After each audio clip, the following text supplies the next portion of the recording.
Abilene Interfaith Council was proud to sponsor a talk by Reverend Andrew Penns on February 10th, 2026 on the history of black churches in Abilene, Texas. This event was held at the Curtis House Cultural Center in partnership with Interested Citizens of Abilene North, or ICANN. We hope you enjoy this very special presentation on Abilene history and don't miss the question and answer session at the end of Reverend Penns' talk. Almost 49, close to 49, 50 years ago, I rededicated my life to Christ. After graduating and going in the military, I got away from the church. I had been drugged to church every Sunday.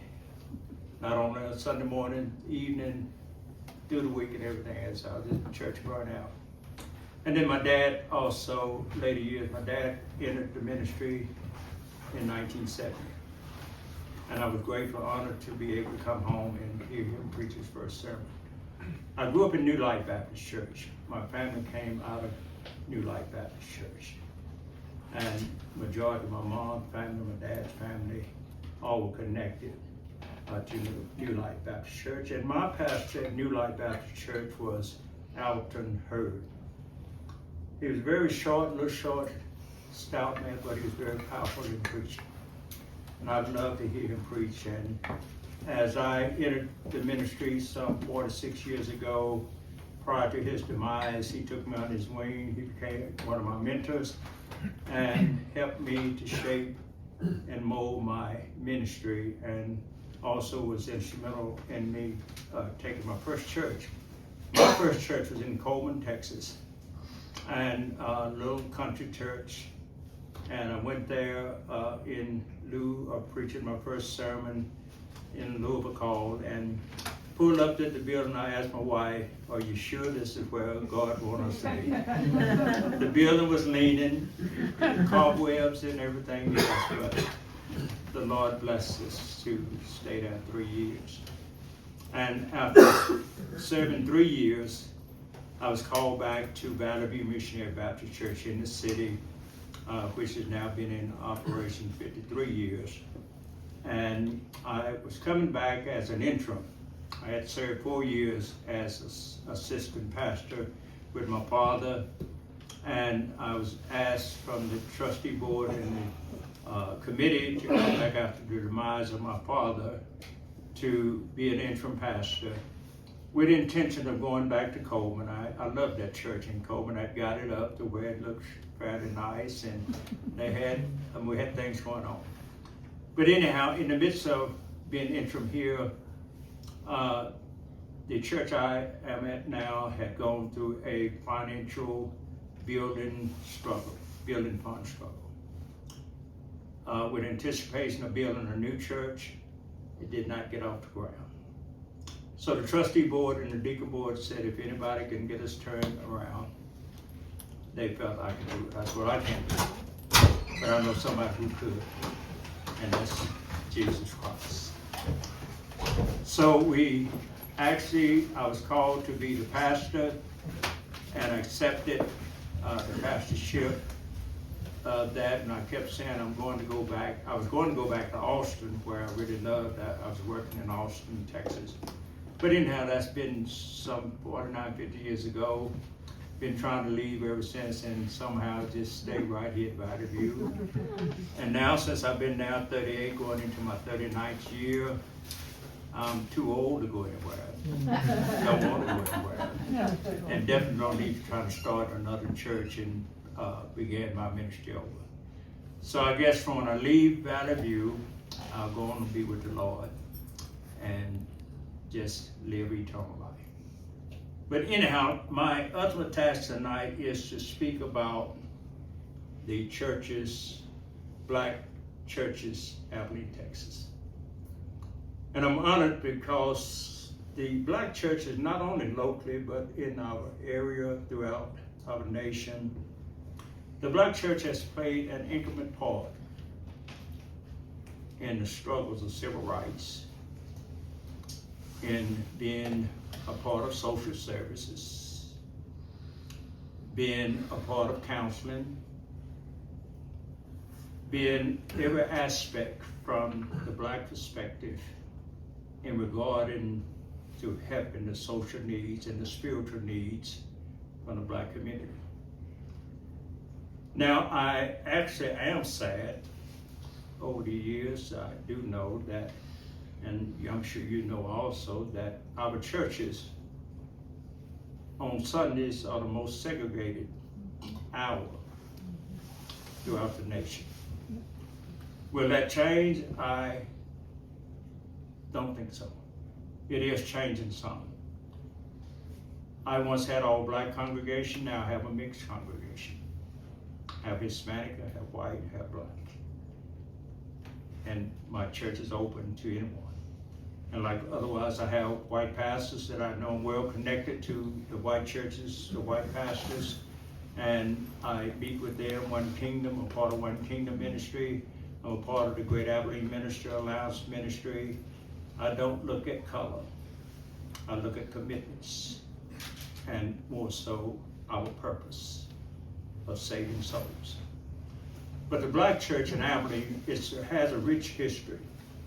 And I'm sort of a little sad today as I reflect back. I was preparing after Loretta spoke with me last year about coming tonight. And I began to research, I began to look at our black churches. And today in Abilene, we have about 26, 27 predominantly black churches, which is still fairly good compared to what it was years ago. We only had one while back in the 60s and the 50s, 60s, or even back to 1800. Well, let's say go back to when Abilene organized. Mount Zion First Baptist was the very first church that began to open and operate here in Abilene, Texas. And there has been a historical marker placed at that particular church. Immediately after that, Antioch Methodist Church, CME Church, Mount Zion opened their doors to allow them to get started. And then a few years later, they opened their own church and became a Methodist church in the community. As I stated today, as I think back on the church, so let me go back and just sort of name. In our neighborhood, in the community, we had about 10 to 12 churches in the neighborhood from the 50s to the 60s. But also another neighborhood that had two churches was the Goodlow neighborhood. And the Goodlow neighborhood had King Solomon and Shiloh Baptist Church. King Solomon today is now on the corner of Mender and Judge Ely. Shiloh has now relocated again. They were on Shelton and now have moved in the neighborhood where Ash Street, which was a old church, white church for many years, became Shiloh Baptist Church, predominantly black, and now it's, now Shiloh, which was Ash Street, is housed in that building today. But during the early years, my recollection of growing up in the church, we had in the neighborhood here, we had New Light, you had Macedonia, you had Mount Moriah, you had Mount Zion First Baptist, you had Plum Street, and Plum Street is no longer open. Plum Street United Methodist. They actually closed that church several years back and merged with another church out on South 27th, and now that church is now closed. You have Bethel AME, African American Church, Christian Church over on right here on the corner of Plum and Washington Street here.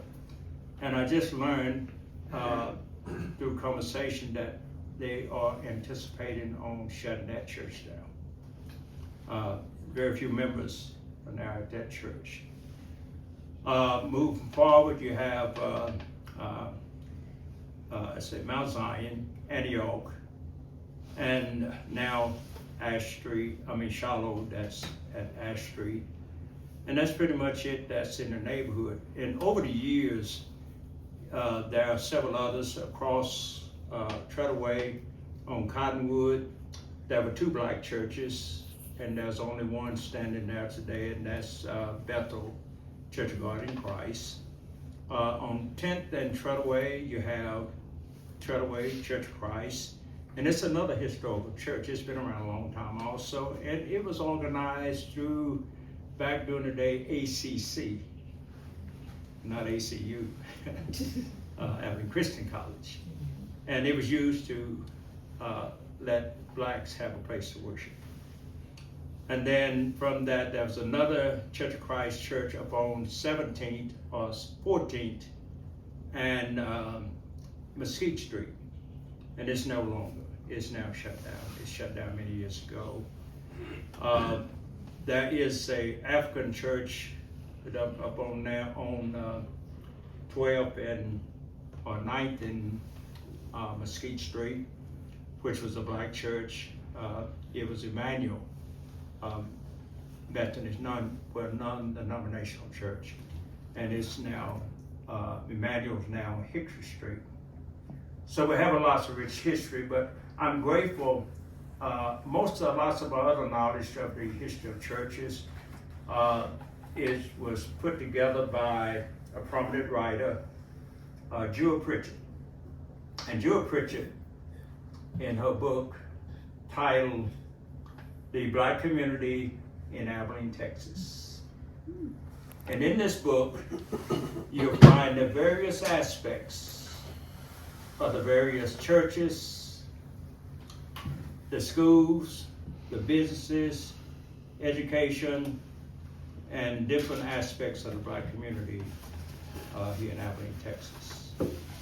And as I was looking through that, beginning to look at, she had pictures of the churches, of the various churches that were that was in the neighborhood. And I look back and I happen to see the church, and of course the church that I'm at now, it was a stucco white building. And it was about as worse as the church I had in Coleman. And when I was called back, they had not done any work to the building, had not progressed any. And I went to work with the board and the trustee board and the deacon board and the members, and we now have a whole new campus that's out in our location, and we elect to stay there. As I said, Antioch, 626 North 8th Street.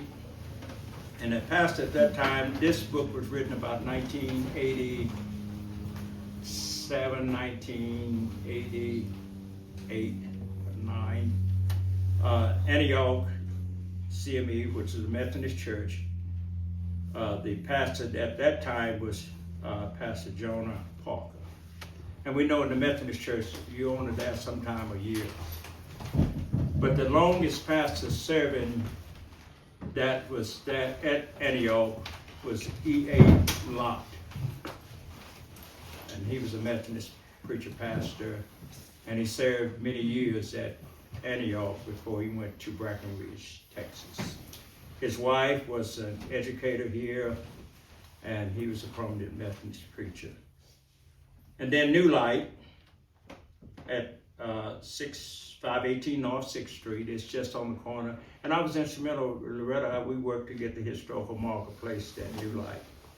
And I was very honored. I did their anniversary celebration last year. Alton Hurd, and which was my pastor. But also the third pastor was a Reverend Bonner.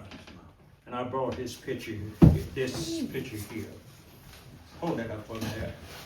Reverend Bonner, if you show, that was the second pastor at New Life Baptist Church. And then followed Alton Hurd was Leo Scott. And Leo Scott served maybe 15, 16, 17 years. And followed him was Eddie Jordan. And Eddie Jordan served almost 10, maybe 12 years.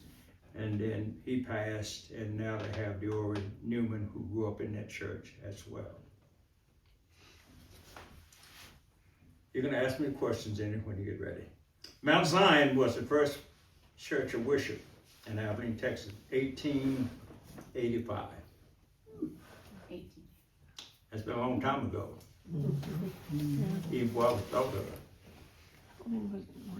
And the first church, Mount Zion, was not in the location it is today. It was actually on South 2nd or North 2nd, I believe. It was close to the railroad track.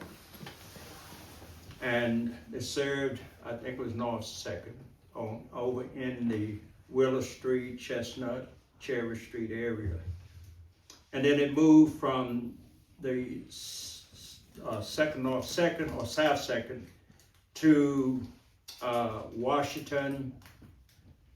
to North 9th, Plum and Ash Street and 9th Street. And it early years, it faced west on the corner of Plum and on the corner of 9th and Ash Street. And then it burned down. It was a stucco brick building. And then they moved across the street to where it is today, and they changed direction on 9th. And then they renamed the street from 9th Street to Stafford Street. And Stafford was named after Sammy and Robert Stafford. They were longtime educators and attended that church. And then I said later, you had King Solomon. And King Solomon was in the Goodloe area. And during the era of the late 80s, early 90s, they moved all the families in the churches in that neighborhood, they moved everyone out. They're still vacant today because of the floods that would take place. And Shiloh moved to on North, off of North First and Shelton from the Goodloe, and King Solomon moved and built a new church on Judge Ely and Menda Street. And King Solomon is an old church also. It's pretty much over close to 100 years as well. And the pastor now is Ernest E. Flanders. And I've been working with him and the committee trying to get them to put a narrative together so we can place a historical marker. There is now a historical marker at New Light. There is a historical marker at Mount Zion. There is a historical marker at it's only two churches. It's the Woodson School. It's the other. It's about 7 markers in the neighborhood. And then the other one is Eugenia Pickett Library at the Woodson School on Copley. And then we have the Black History marker, Dice Air Force Base, at the elementary school. That's there. Mount Moriah Church is almost 80, somewhere close to 90 years old. It's now shut down. Actually, they shut their doors about almost 4 years ago. And one of the longest prominent pastors was M.L. Bradford. And I was honored to know Pastor Bradford. When he retired, he would visit often our church, and I would give him an invitation to come into the pulpit or join our service, but he always sat at the rear of the church. And his ultimate task was, after I preach on Sunday, I had to get a sermon from him afterwards, because he would always critique, positive. Positive. And he was a walking Bible. I mean, he could quote scripture from Genesis to Revelation. And he was just smart, and he could preach also. But he would always critique me, but it was always positive. And I'm grateful today that that's been a great help in the longevity of my ministry, to have known him and to sit up under him. I.S. Moreland at Mount Zion Baptist Church, he served as a moderator in our association, and after the demise of my dad, he took me under his wings, as well as Alton Hurd. So I had these older pastors that I was just a fresh young kid off the block. I didn't start preaching until I was 32 years old. Late in years, but still young, fresh. But they took me under their wings and helped me to shape and mold.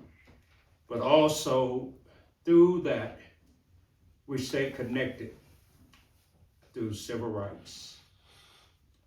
A gentleman by the name of Mr. Robert Lewis, Sr., he's deceased. I succeeded him as president. And on Sunday evenings after church, he and I would get in the car, and I had a huge Mercury Marquis. And he was a heavyset guy, but he loved riding in that, and I was chauffeuring him. And we would make our rounds to the rural areas, and we would discuss the NAACP and register and sign folks up to serve in the NAACP. Bethel AME, I said, is on the corner right here. That's another historical church. I'm going to do some investigating about whether they're going to shut down. I hope they do not shut down, but if so, there's nothing I can do about it. But it also, the individuals here was Dr. William Butler and Patrice Butler. Dr. Butler was the first black doctor that served in Abilene, Texas. Arrived here about 1932, purchased his home right on the corner of 7th and Mesquite Street, paid $5,000 cash. Set his practice up on the rear property and also had rental properties connected. And he served as a mortician, dentist, all other aspects of physical doctrine, because during those years we were not able most time to go to a dentist or to go to a white doctor or anything of that nature. And he served from 1932 to 1947, and he passed away. His son, William Butler Jr., you see he has a uniform on. William Butler Jr. became a prominent doctor, also served World War II, but he became a prominent doctor, went to the same college as his dad, and then he served and opened his practice in Amarillo, Texas, and in later years moved to California and served that till he passed away. But Bethel is African American Episcopal Church, and you find in that church you would have most of educators, more professional individuals that was connected to Abilene, because that's just one of the things of the African American Episcopal Church, that they have most of the educators and most of them serve. But he served, and his name is on the cornerstone. That's when that church was built, Dr. Butler. And then Macedonia, which it's a new church now, but if you go by there, I'll go back and look at the history. It was a stone brick church, set just about in the same location. And Reverend T.G. Oliver, prior to that was Reverend Cumbie, who served as the pastor. Then Reverend T.G. Oliphant succeeded him, and Reverend Oliphant was there for many years, passed away about he was about 80, 84, 85, 86 years old. And now M.E. Lubin, seniors there. But they built a new church under the administration of T.G. Oliphant, the church they have now. And he didn't get a church to serve like he should have, had gotten up in age, and it seemed like the church said, well, it's time for you to sit down. one thing I did when we built our church, I told them we're going to build this church now. We're going to serve in this church, and I want to see it to get old. And yes, it's been now 20 plus years now. So if I pass on or if I retire, whatever, whoever succeeds me, it's old. They have to build a new church. We've enjoyed it. We have enjoyed our church. And then you have on Cottonwood, there's a church called Bethel Church of God in Christ. And a long time pastor there was R.L. Williams. For many years, J.C. Johnson is currently pastor there now. He actually served on the police force here for several years, then retired, and he's been in ministry for years. He's having some illnesses now also. And then there was another church called Mount Pleasant on right off of Cottonwood and North Treadaway, which is no longer even standing. And then St. John was in the Carver Stevenson neighborhood. And Reverend T.L. Peoples was the longtime pastor at that church, and now it's no longer open. It is now closed. It's sad to see these churches sitting and being vacant. And then in the same area, right across the street from St. John, was Morning Star Baptist Church. Minister Pastor Joe Jackson served that. Then he moved that church from Carver to Mender on that one road on Mender Street next to where Mender Street Church of Christ is today. And it's no longer. Mender Street purchased that building and added on to their church and made it a part of.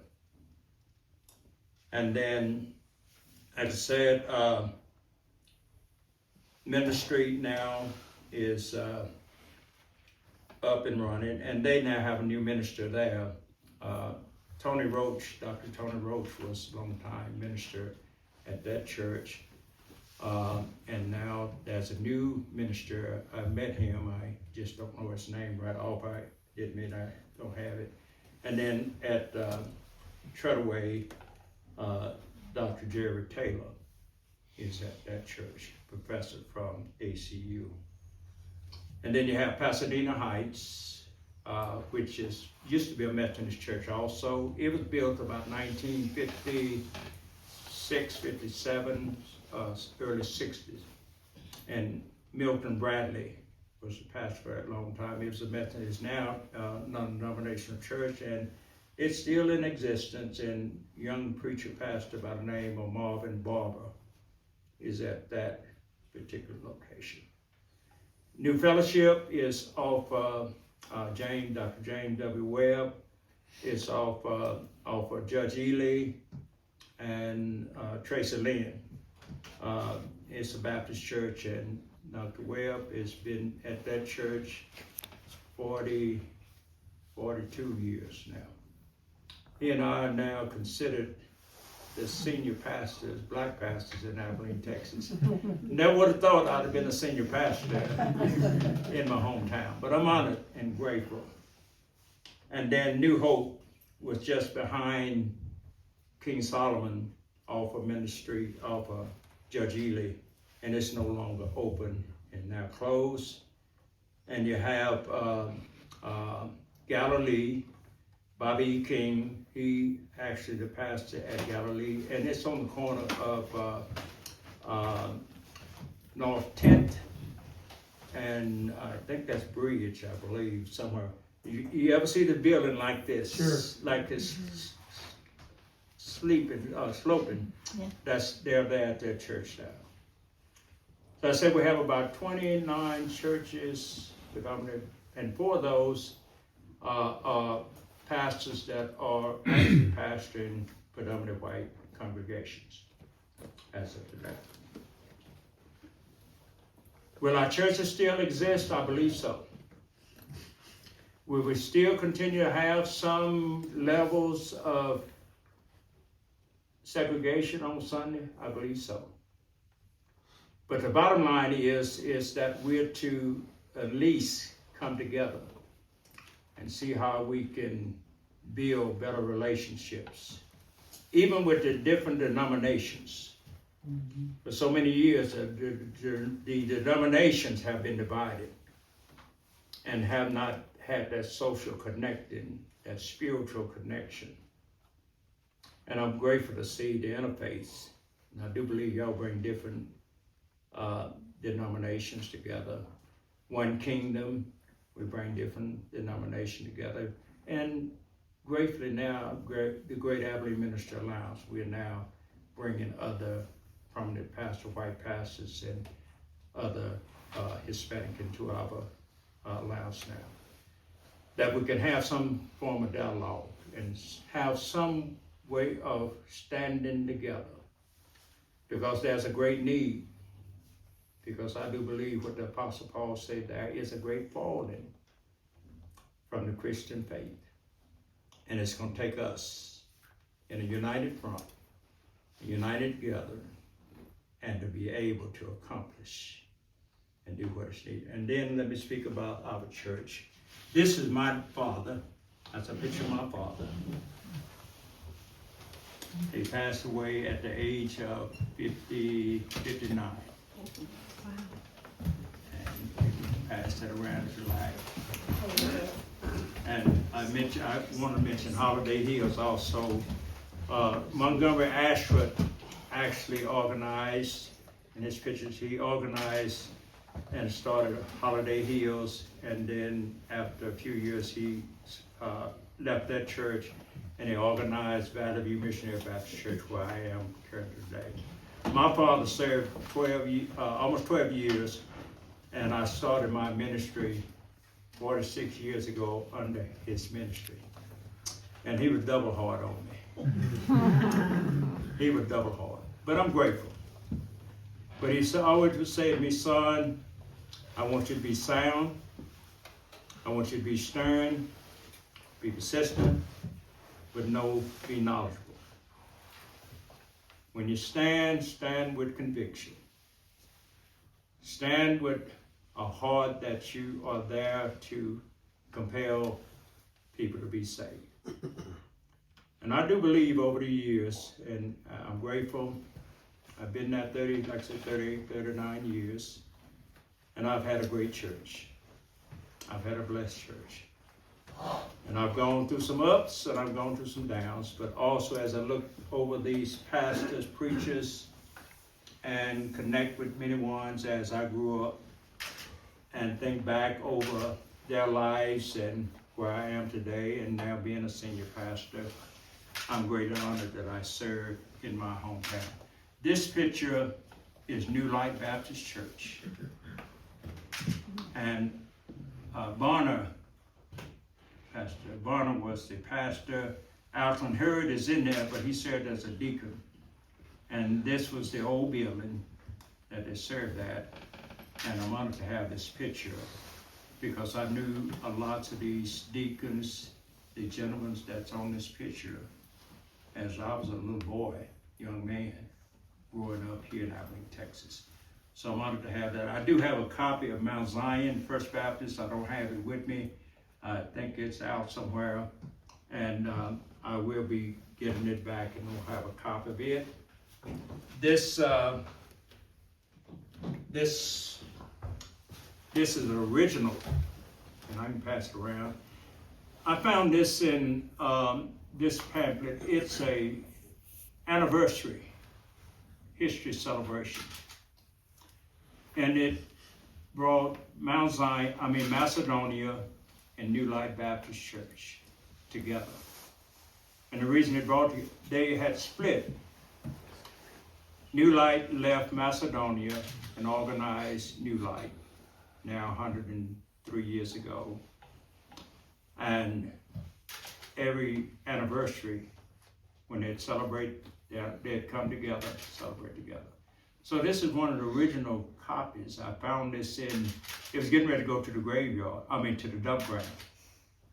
And I was able to confiscate it, and I had it laminated, and I will keep this in the archives here, because even with Reverend Comby and Reverend Bonner, H.L. Comby, and Reverend Bonner, even though they had some differences and they elected to split the churches, they at least come back together and celebrate that one occasion. I had the same experience. Holiday Hills, the church I'm at, it actually split from Holiday Hills. And for several years, and they got a pastor by the name of Bender. And we began to discuss. I met him, he met me, and we talked about our churches. And it's sad to say that there was no fellowship. So he and I got together, and I invited him over to preach one of my services. And I brought his church and our church. And we've been celebrating and fellowshipping together ever since then. As Christians, as people of God, we should not have that separation. And we should be willing to work together for the one common goal, and that's kingdom building. But it's going to take us all. And I'm grateful, like I said, I'm connected not only locally here, but I'm also connected to almost 30, 40 other churches in our district. And God knows how many in our state. It's over 200 or more in our state. And then our national is worldwide. And I've been blessed to attend all of those, not every one of them, but most of those sessions. To now have known or will know or do know pastors from all walks of life. And I'm grateful and thankful for that. Any questions, any comments? Reverend Penn, I saw a movie about the Green Book, and I'm wondering if the congregations had any input on the Green Book that told African Americans as they traveled through Abilene where the safe places were. Back during the day, and we have copies of that here. I think, do we have the copies here? Or did you bring those? I did bring it. I might have one up in the library. The Green Book, and I actually just ordered, I have the replicas, I do the replicas here of the Green Book. And the Green Book was very instrumental. If you don't know about the Green Book, it was actually, the author was Victor Green. And Victor Green was a retired postal worker. So he began to contemplate, and it was about the late 40s, early 50s. He put together an idea on how to be able to have blacks, families, individuals to travel, not only United States, but even when they went on vacation. That's a book. I have every volume of the Green Book, pretty much. And that book was used wherever there was a black-owned business for fuel, food, lodging, whatever, throughout the United States, and then also abroad. And that was the GPS for the black people. And it was talked about in the churches. The pastors would, now I never did know much about the Green Book until I became a young man. I was pretty much mid-aged man. I never heard my mom and dad say much about it, but they had one. But they would use that. And if you look in the Green Book, there are several locations in Abilene, Texas, that's in that book. You'll find on 8th and Ash, Mrs. Guyula Rogers had a bed and breakfast.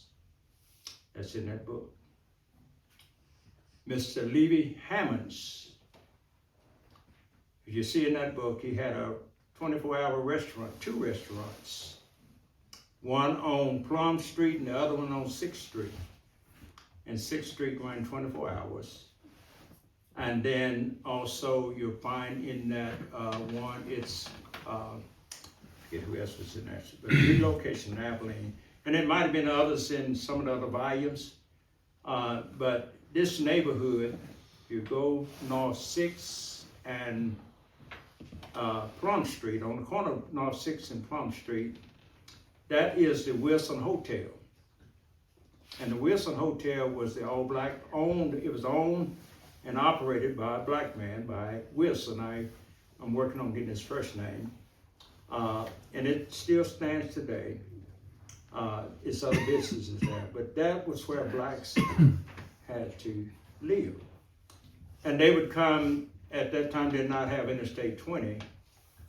We had to travel back then, most of the Bankhead Highway. Interstate 20 didn't come till later. But the Green Book was used for various aspects, and I have looked through it, and I've saw places in Austin, Dallas, Fort Worth, and there's a young lady that's, she does a lots of traveling throughout the United States, and I gave her a replica of it, and she has visits on the sites, and she'll send me a text back saying, I'm standing at the site that's where this place was in the Green Book. So Victor Green, and it was automobile manufacturer, and I don't know if it was General Motors or one of the automobiles. They helped him publish that book. And it was a book about this size that black families would carry wherever they went throughout the United States to have a safe place to stay. Any other questions? Not a question, but just on the behalf of the Interfaith Council, we just wanted to tell you and Terrence, thank you for hosting us. As you stated, our mission is to break bread in peace and to build community. And we really believe that community starts by knowing each other. And so for us, knowing the history, knowing where you are has been really important, so we can actually build that relationship because we know you, we see you, and we can engage with you. So we have a small gift for the Curtis House that we just wanted to give you on behalf of the Interfaith Council. Thank you. And just really thank you for who you are in the community and really open those arms for that partnership. So thank you very much. Yeah, we survive on donations, fundraisers, and since we have this location, we have our main office, but we have taken on the challenge now. We are now property owners of the Woodson Early Head Start Elementary School. Oh, And that's about a $6.5 million project. Yes, sir. Sitting back here, I see lots of photographs of people in uniform. Those are the people that really need to be honored. And on both sides, black and white. I served in Vietnam, and it was the first experience that a lot of crackers like me from East Texas had with black people working together, everybody having to work together. Yes. You had to Work together. work together. Yes. You had to do it. My experience also was integration through the military. Also Vietnam. I left, and it's a unique story about this room, and I'll tell you about that. I left Abilene with a group of white guys. I think a few Spanish. I think I was the only black in the whole group, about almost 100 of us. Loaded a bus, and we had to stay at the Windsor Hotel. And I could not sleep where they slept. But I had my own room, and that's okay. I did not put up with it, so I had my own privacy. But then I loaded the bus, went to El Paso, Texas, and started my journey. Then I went to Louisiana, took my advanced training, and from there to Vietnam. On a sad note, in April, I was fighting along with my peers, white, Hispanic, different nationality. We were fighting for freedom. Not knowing the next morning as we got up, and so happened we were not actually having to do any firing of our rifles. They brought us breakfast, and they would bring us breakfast out in helicopters. And in that breakfast drop, our commander came back, called us together, and said Dr. King had been shot in the United States. That was the most saddest and solemnest day that we all experienced. in that hour or so that we learned of that. Because we did not have cell phones. You didn't get your mail the next day. Sometimes 3 or 4 days, or if you went back to the rear. And most times if you're fighting, you didn't get the news. And we didn't get the news until the next day. But it was the most solemn, saddest day. But it encouraged me to start making an effort. I rose up in rank quite fast in 3 years, and I became a leader. And I had white peers, I had Hispanic peers, I had others that I was in charge of. And they had to take the orders. And I had some that were a little adamant. I said, that's okay, you either follow the orders or you go to jail. You want to spend stockade, that's okay. So I had the ranks on my shoulder, young trooper. But that was an experience I always would carry. Now you talk about these pictures, I'm gonna show 1 or 2 of them. And the reason this room here houses majority of black soldiers, male, female, that served in various aspects. World War II, I don't have any World War I. I know of some that's buried in the graveyard.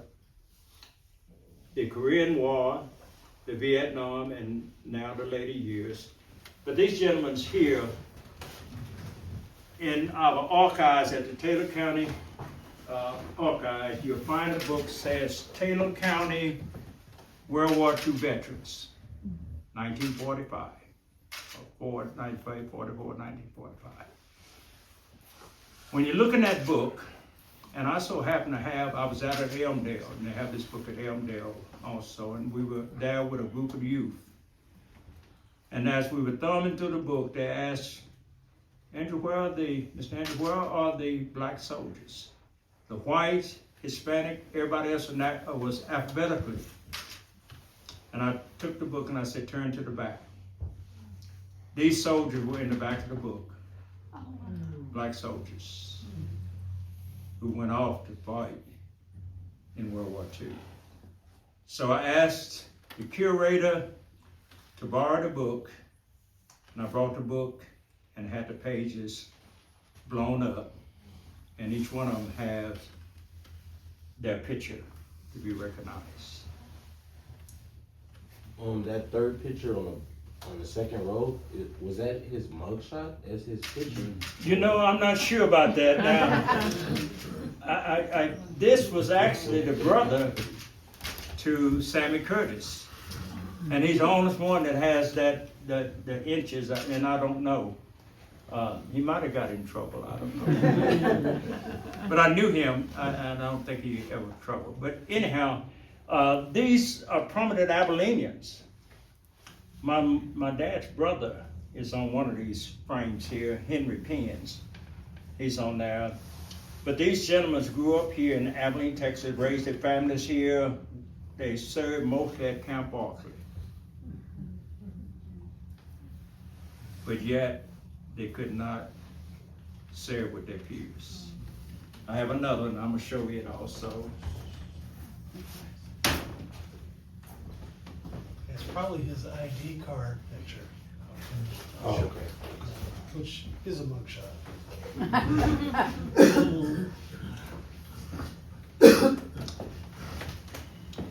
This is downtown Abilene, and that's all black troops that's marching. You're okay.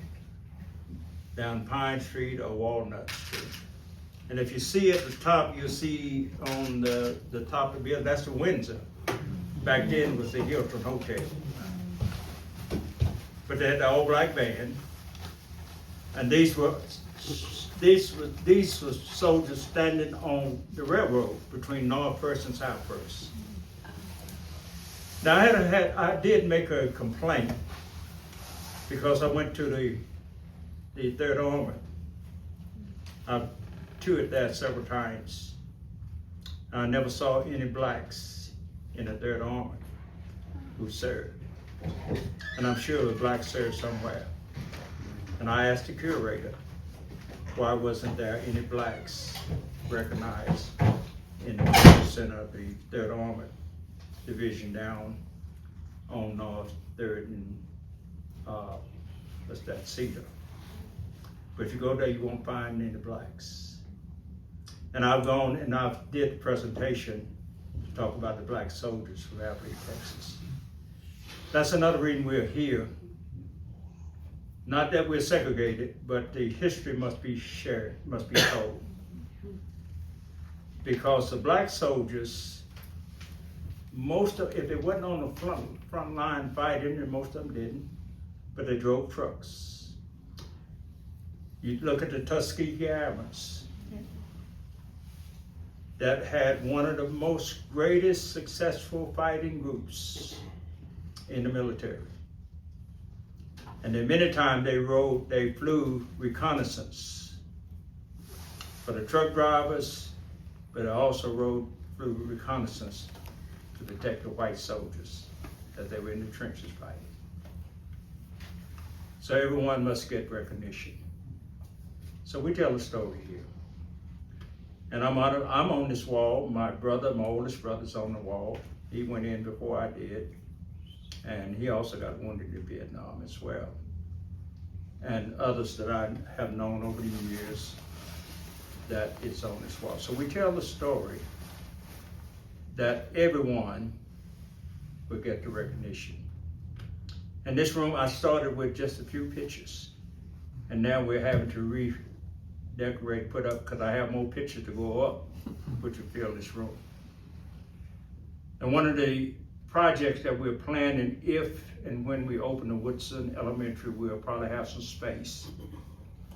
Because some of these gentlemen, as well as myself, attended the all-black school, which was called the Abilene Colored School, before it was called Carter G. Woodson Elementary and Woodson High School.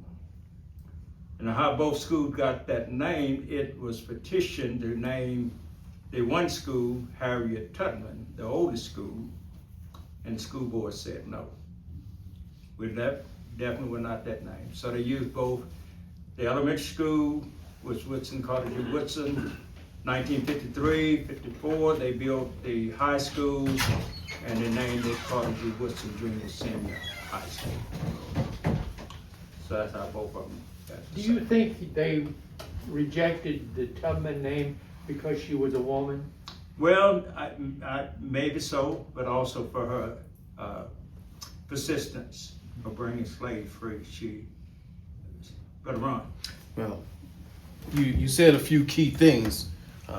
Ladies and gentlemen, my name is Ron.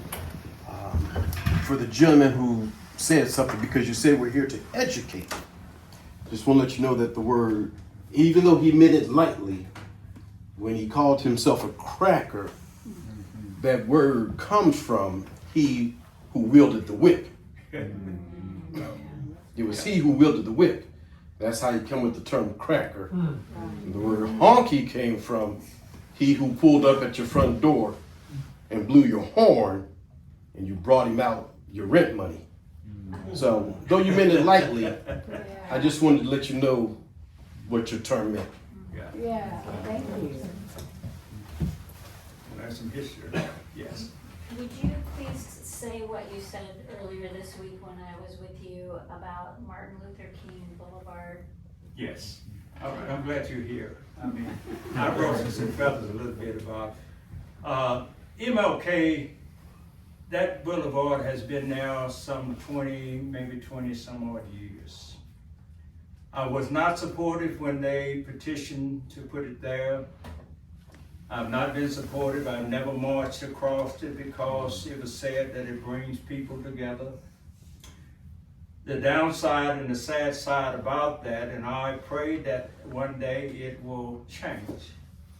Because when you ride down Treadway, north or south, and you see that sign that says Dr. King, MLK under the bottom, which is in white, US 80, which is in green, that says to us that that is not a designated boulevard. It's only temporary. And the sad thing about it, if you do research and go and you can Google it, and you'll find that there are only 2 major cities in Texas that have not considered having a designated MLK Boulevard. And that's Abilene and Amarillo, Texas. And when you go to a town like Littlefield, Big Springs, San Angelo, and other smaller cities, and they have designated. And we have not moved to the point of saying, let's get a designated MLK Boulevard. And I'll discuss that. But I get aggravated. Every celebration, every MLK, every January, we have a breakfast, and we pull our napkins out and wipe our mouths and eat our food with our utensils. We march, we have a banquet, we have a celebration, and at the end of it all, we put everything in a box and go back to the same old way. Because we've tried, and it has been brought forward several times, let's consider changing this honorary to a designated boulevard. And I'm planning to work with, I got some people that's getting stirred up. I like trouble, we're good trouble. John Lewis. Where does it get stopped? When was the last Where time? do they stop it? Where do your requests stop at? Where you gonna stop at? Yeah, when you ask for that, who's stopping it? Well, you have to petition the State Department, because that's a state highway. Okay. You have to go to planning and zoning, which also that's in the city of Abilene, Texas. And then go before city council. Okay. I was part of the change. I didn't work directly with the change in Austin when I lived there, but I was part of the change and served and went to the meetings when it taken place back in 1970, 73, 74. And there was some discussion, there was some little bickering, but you know it passed. People grumble for a little bit, and now you drive down and everybody has their address, MLK Boulevard. And I learned last year, 2 years ago, they now have 2 MLK Boulevards. One in North Austin, and I think the other one in South Austin somewhere. So next time I'm there, I'm gonna look for the second one. Do they connect? Do they connect? They don't connect. So how do they know which one they're on? I have no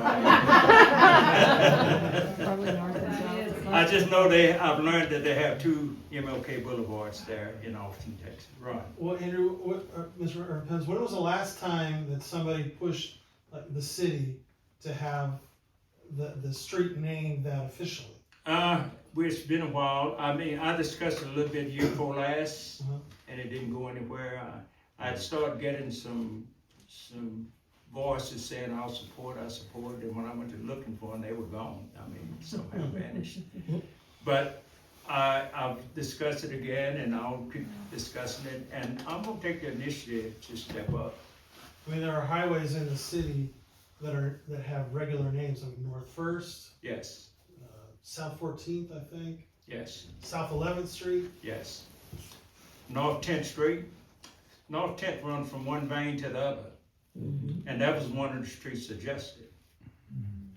But those that lived on that area said no. And now it was discussed again. But they're building streets all over Abilene now. We got about 7,000 people they're building streets. They got a bunch down south that are named after lollipops. Yes, Sugarberry Lane, I kid you not. yes. So why not? I can't imagine telling people with a straight face I live at 1010 Sugarberry Lane. Yes. That's because the developer's granddaughter named all those streets. Yeah. It's ridiculous. But if we say that we are an all-American city, we are a progressive city, Abilene, then let's follow through on that. Not just the street. From I the mean, black if you- perspective, from the Hispanic, from the white, let's discuss that. I think he deserved one, Yeah.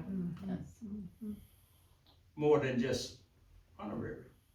Well, it's the same like MLK Park is so small, nobody even knows it's there. Yes, You have and, an and that's MLK another thing, Park, see, and it's in the middle of nowhere. lots of people didn't know it was honorary. They didn't understand honorary was designated. But it's designated, and when they put that together, the bridge, the symbol was it would bring people together. It hadn't brought us too much together. We cross over and go our various ways. And right back to the same thing. Now, I've not heard much said about, I'm glad you said that tonight, because every time I get before the cameras or in a meeting, I stare at that nest. So somebody listening. And I'm hoping the city council and the planning and zoning in the state, and I'm gonna make a meeting to the state. What can they say? Was it in the mid-80s that there was kind of a wave of naming streets and boulevards after Dr. King? Yes. I remember I was in the Philippines and I came back, I was in the Navy, and I was in San Diego, and people talked about they named the street down there after Dr. King, and then there were others where, wow, they're Yes, really, yes. it was a big wave. And I'd say when you look back and all this time, it's been such a debate. Abilene hasn't said much, but Amarillo has been bickering back and forth. That's been 40 years now. Yes. So where are we today? If we're going to work together.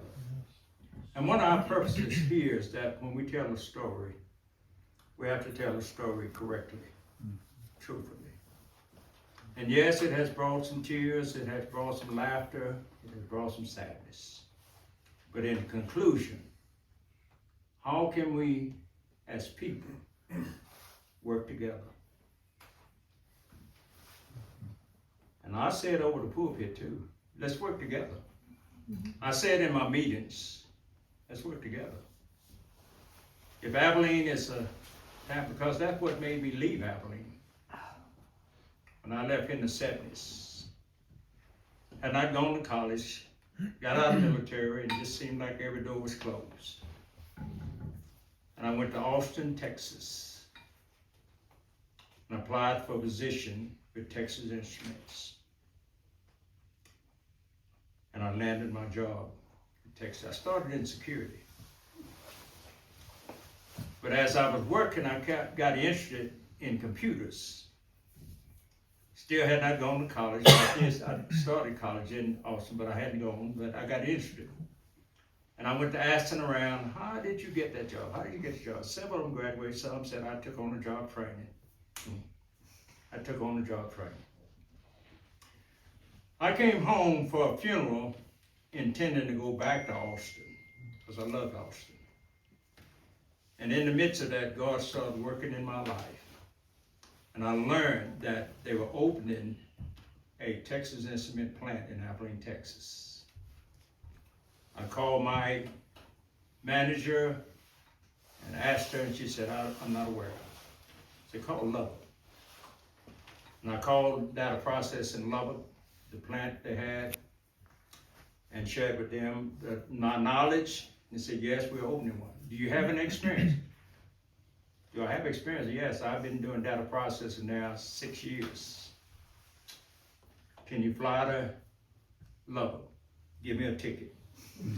I went so much, I told him, yo, give me a car, don't fly, because I had to fly to Dallas and come back to Abilene. I could be in Abilene. I was hired as the first black at Texas Instruments here in Abilene, Texas, data processing. I worked them 17 years and got laid off.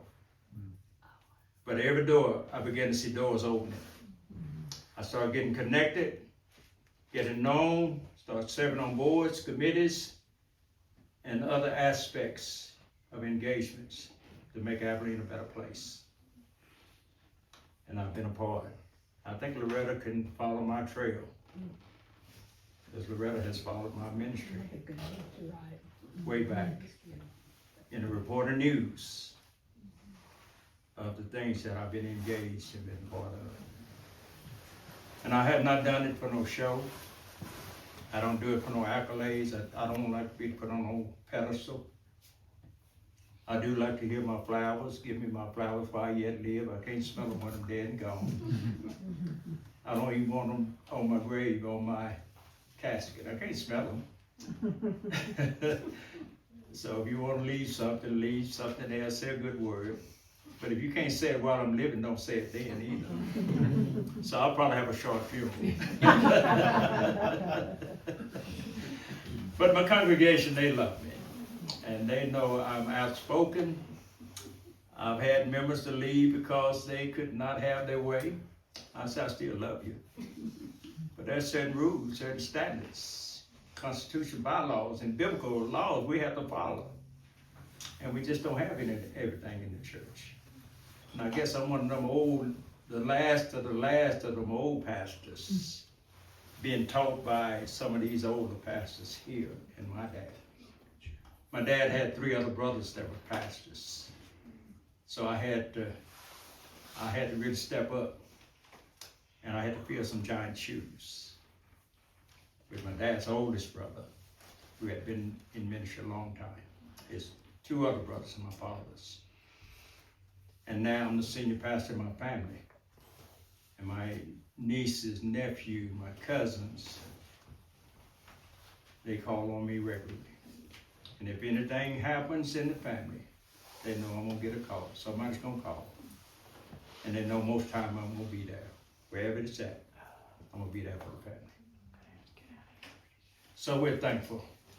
Any other questions? We're going to ask any question, then we have refreshments. I want y'all to get some of those refreshments back there. So I'll be eating for the next 3 or 4 days. So.